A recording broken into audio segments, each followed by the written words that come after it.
So now I'm carrying on reviewing Invisible Doctrine here by George Monbiot. Okay. So another major aspect of capitalism is that powerful people and corporations will seize wealth from around the world and then hide it from governments who might otherwise have taxed it, and from the people that they have robbed. If this rapacious cycle were interrupted, then capitalism would fall apart. Capitalism depends upon constant growth and must forever find new frontiers to colonise and exploit.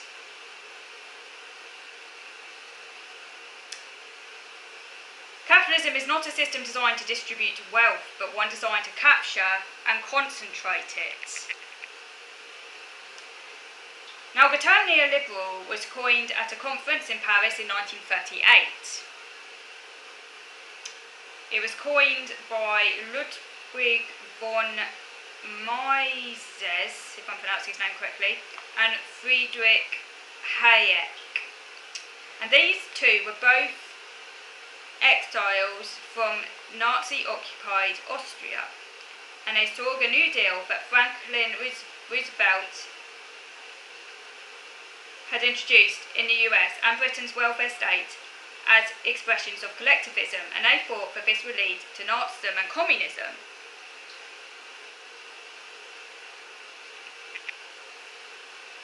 Hayek, in 1944, wrote a book called The Road to Serfdom, and this found a particularly receptive audience among business conservatives in the USA. Hayek argued that liberty is the absence of coercion. He rejected democratic freedom and equality, universal human rights, all of which, he said, by restricting the behaviour of the rich and powerful, intruded on the absolute freedom from coercion, which is basically freedom to do whatever you want. But of course, it's only freedom for the rich to do whatever they want, not for everyone else. Liberty depended upon preventing a majority from exercising choice over the direction society might take.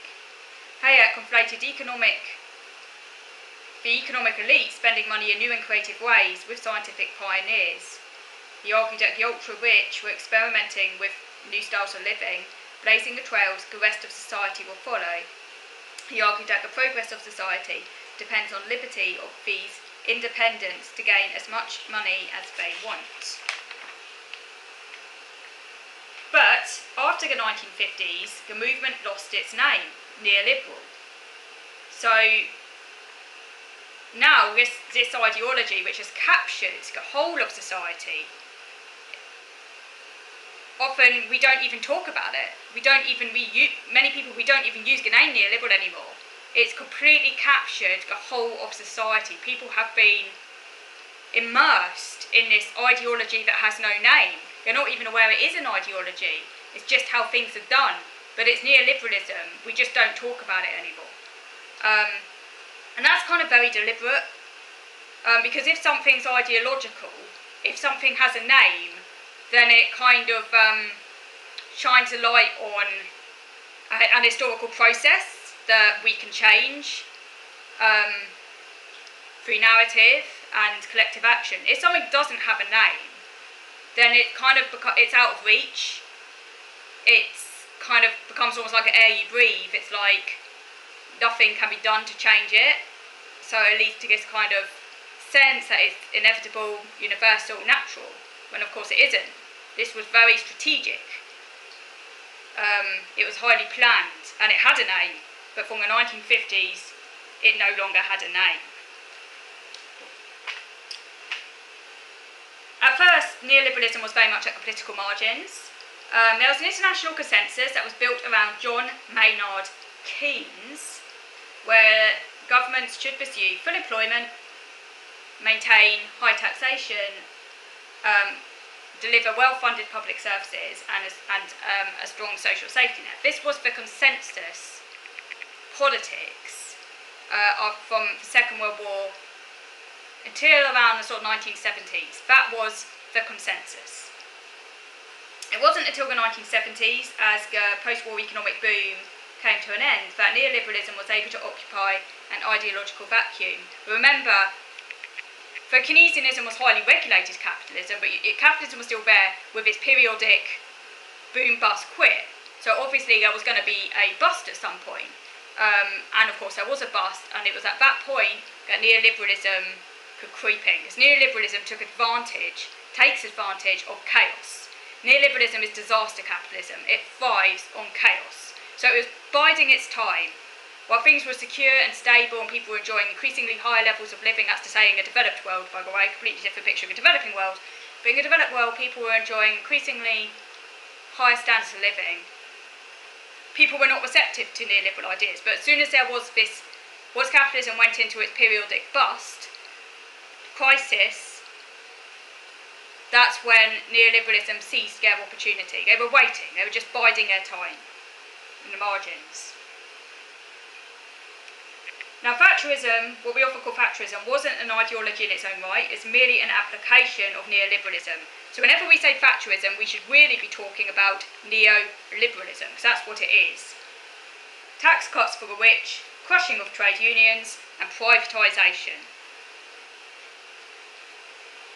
And it wasn't just Thatcher who embraced neoliberalism, but those on the so-called left did as well. Just as Keynesianism had been a political consensus across the so-called left and right, now neoliberalism became part of the consensus across political parties. The Labour Party and the Democratic Party in the US embraced what they called the third way. This basically involves elements of Keynesianism and aspects of neoliberalism, a kind of hybrid. This is what happened to the Labour Party and the Democratic Party after Thatcher. For all Clinton's talk of being a new Democrat, he adopted neoliberalism, as did, of course, Tony Blair, New Labour, deregulation of financial sector, disempowering organised labour, and hollowing out the welfare state. And Blair's expansion of a private finance initiative in 1997 was also an example of neoliberalism. Privatised management of schools and hospitals and prisons. So governments left and right gradually withdrew from governance, and they left crucial social and economic issues in the hands of an abstraction called the market. And people then began to lose faith in politics, and they became disempowered. Because once the market has taken over, you end up with an erosion of democracy. I'm just going to turn this off and I'll just be back.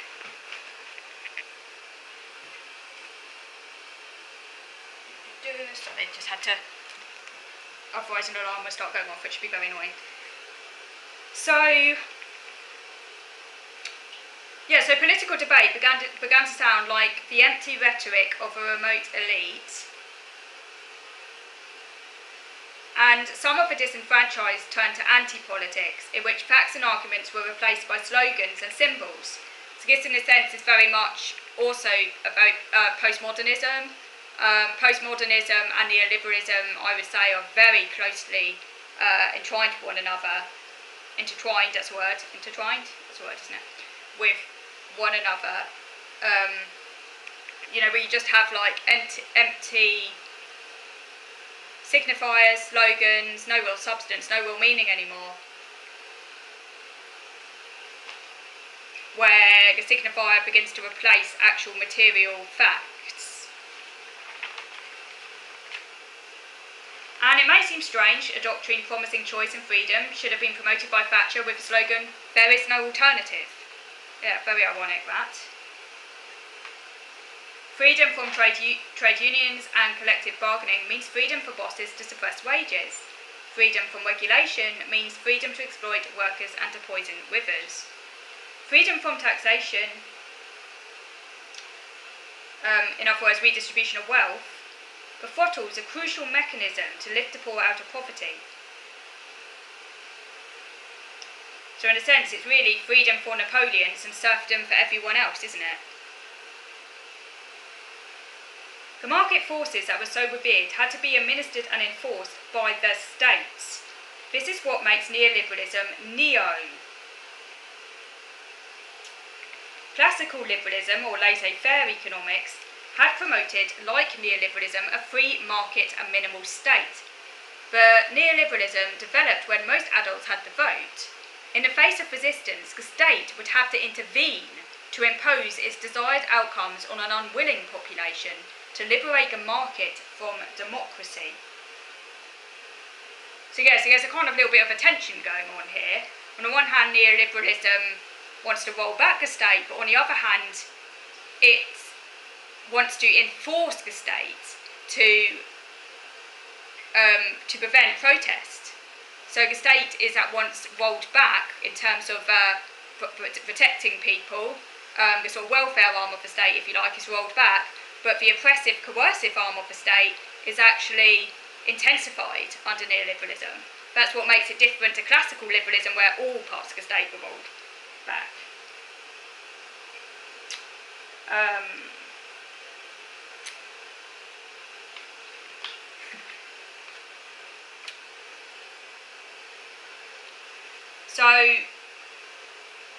Neoliberalism has often been imposed on people during great crises when they are too distracted to resist or notice the new policies. So that's what we mean here by disaster capitalism. Neoliberalism was introduced by force in the aftermath of Pinochet's 1973 coup in Chile, in the wake of American invasion of Iraq in 2003 as well, when the US captured and privatised the country's assets in the name of reforms, or what they call structural adjustment. It was piloted, if you like, on the developing world first. That was just an experiment, a piloting what they wanted to bring in to the whole of the world. And now people in the rich world are now experiencing that as well. But they began doing it in the developing world. It's all part of a plan. Now they're trying it everywhere. Pinochet's coup in Chile inaugurated the neoliberal era. Remember, Thatcher really liked Pinochet as well, by the way.